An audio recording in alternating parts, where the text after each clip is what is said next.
A ver, tenemos una deportista fallecida, una fuga en plena madrugada y una serie de chats, mensajes de texto que lo cambiaron absolutamente todo. Hoy vamos a meternos de lleno en este caso para ver cómo una tragedia en la calle se convirtió en un escándalo público y cómo nos muestra esa línea súper delgada entre la lealtad y el encubrimiento. Para entender bien toda esta historia, vamos a seguirla paso a paso, en 5 momentos que son clave. Primero, el atropello que lo inició todo. Después, qué pasó en esas horas críticas justo después. Luego, nos meteremos en los chats, la oferta de ayuda inicial, el momento en que todo se rompe y, finalmente, las consecuencias públicas para todos. Bueno, todo arranca con un hecho trágico e irreversible que marcó el inicio de esta historia, la muerte de una deportista en una avenida de Lima.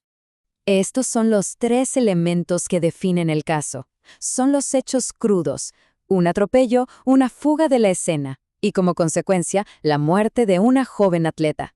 A partir de aquí es que la historia se parte en dos. Por un lado, lo que de verdad pasó y por otro, lo que se intentó ocultar.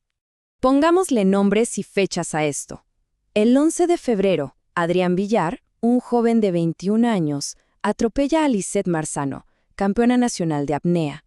El lugar, el distrito de San Isidro, en Lima. Y aquí viene lo clave. En lugar de detenerse y prestar ayuda, Villar huyó. Ese acto, la fuga, es el epicentro de todo lo que vino después. Pero la historia, y esto es lo más interesante, no terminó en la calle. De hecho, lo que ocurrió en las horas siguientes, lejos de la vista de todos, es lo que de verdad define este caso. Mientras de la noticia del accidente empezaba a correr, en privado se estaba cocinando una versión muy, muy diferente. Miren esta línea de tiempo, es súper reveladora. Ocurre el atropello en la madrugada, y a las 2:46 am, ¿a dónde va Adrián Villar? ¿A la policía? No, se va a la casa de su novia de ese entonces, la influencer Francesca Montenegro, buscando, digamos, refugio. Y más tarde se les unen su padre y su madrastra. Ahí empiezan las conversaciones para manejar la crisis. Ojo con esto. Según la propia Francesca, esta fue la primera versión que le dio Adrián. Noten cómo minimiza todo. Dice que arrolló un scooter, no a una persona. Esa omisión es el primer indicio de que la prioridad no era decir la verdad, sino controlar los daños. Y es aquí donde la historia privada empieza a salir a la luz, gracias a los chats que se filtraron. Estos mensajes nos muestran cómo, en un primer momento, el círculo más cercano de Villar se unió para responder a la crisis de forma coordinada. En uno de los primeros mensajes, Francesca le ofrece a Adrián la ayuda de su familia, mencionando la posibilidad de contactar a peces gordos, o sea, abogados influyentes, con poder. Esto ya no es solo una oferta de ayuda, ¿eh? Es una movida para conseguir la mejor defensa posible, incluso antes de que él se entregara. Y acá está el choque de versiones, ¿no? El antes y el después. Públicamente, cuando ya todo había estallado, Francesca aseguró que desde el minuto 1 ella le exigió que se entregue. Pero los chats privados de esos primeros momentos, bueno, cuentan una historia completamente diferente. La de buscar peces gordos para manejar el caso. Pero claro, esa unidad, esa alianza inicial, no iba a durar para siempre.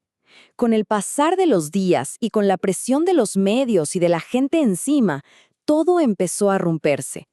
Los chats que vienen después nos muestran una relación que se desmorona por completo. Para el 24 de febrero, el tono de Francesca cambia, pero de forma radical. En este mensaje ya vemos arrepentimiento, frustración. Ya no ofrece peces gordos. Ahora se lamenta de no haberle hecho caso a su padre y haber llevado a Adrián a la comisaría. Y encima, cuenta cómo el escándalo ya le costó el trabajo. ¿Y Adrián cómo reacciona a este distanciamiento? Con rabia. Desde su punto de vista, ella está empeorando las cosas al no comunicarse con él. Su frustración es total, y la acusa de agravar una situación que ya era un desastre. Y este mensaje es el quiebre total, el punto final. Él la acusa directamente de abandonarlo, de romper esa promesa de apoyo que, según él, ella le había hecho. Se acabó.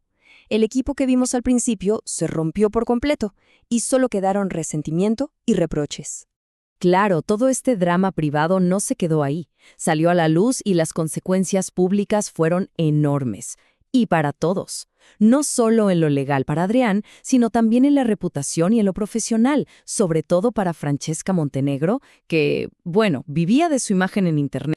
Y para echarle más leña al fuego, sale a hablar el papá de Francesca en una entrevista y suelta una bomba. Dice que la familia de Adrián parecía más preocupada porque la madrastra, que es una periodista conocida, Maricel Linares, no perdiera su trabajo que por la gravedad de lo que había pasado. Una declaración que sugiere que la prioridad era proteger la reputación familiar. Al final, la presión pública fue demasiada. Después de una entrevista en televisión donde intentó dar su versión y que le salió bastante mal, la reacción fue tan negativa que Francesca tomó una decisión drástica.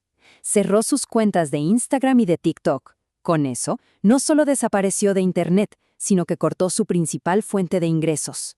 Y así, todo este caso nos deja con una pregunta que va más allá de los protagonistas, ¿no? ¿Dónde termina el apoyo a un ser querido? ¿Y dónde empieza el encubrimiento, la complicidad? Es una línea súper delgada que una vez que se cruza puede tener consecuencias devastadoras para todos.